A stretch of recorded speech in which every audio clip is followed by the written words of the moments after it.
Hidden deep in the hills of Appalachia lies one of America's most fascinating and least known stories, the mystery of the Melungeons.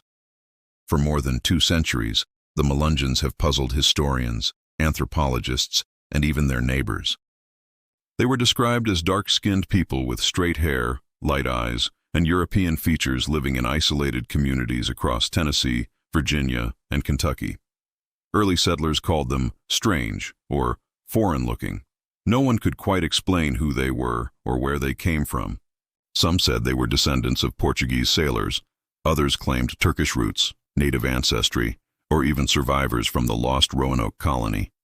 The first official mentions of the Melungeons appear in late 18th and early 19th century records, court documents, tax rolls, and traveler accounts describing groups of free people of color who did not fit into the racial categories of the time. They weren't enslaved, but they weren't considered white either. To many Americans living under strict racial laws, the Melungeons simply didn't belong. Despite being ostracized, they built their own tight-knit communities in the Appalachian Hills. They farmed the land, raised families, and created a unique culture that blended elements of European, African, and Native American traditions. They spoke a rural Appalachian dialect sprinkled with old European phrases, sang ballads that echoed across the mountains, and passed down folk remedies and spiritual beliefs from multiple cultures. But life wasn't easy. As racial segregation deepened in the 1800s, being racially ambiguous became dangerous. Many Melungeons were labeled as colored under Jim Crow laws, losing the right to vote, own property, or attend white schools. To survive, some families changed their names or moved away to pass as white. Over time, their history faded, hidden by silence and shame. By the early 1900s, the word Melungeon was often used as an insult, a way to mark someone as different.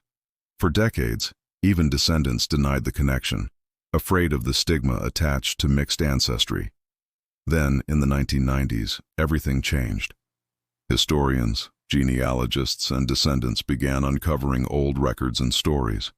DNA testing revealed what the oral traditions had always suggested. The Melungeons were a truly mixed people with European, African, and indigenous roots. Their story upended the old idea that America was a nation of separate races. Instead, it showed that from the very beginning, this country was a melting pot, even in the most remote corners of Appalachia. Today, the Melungeons are no longer a mystery to be hidden, but a heritage to be celebrated. Annual gatherings in Tennessee and Virginia bring descendants together to honor their ancestors through storytelling, music, and cultural pride. What was once a source of shame is now a symbol of resilience and unity. The story of the Melungeons reminds us that America's history isn't black and white. It's every shade in between.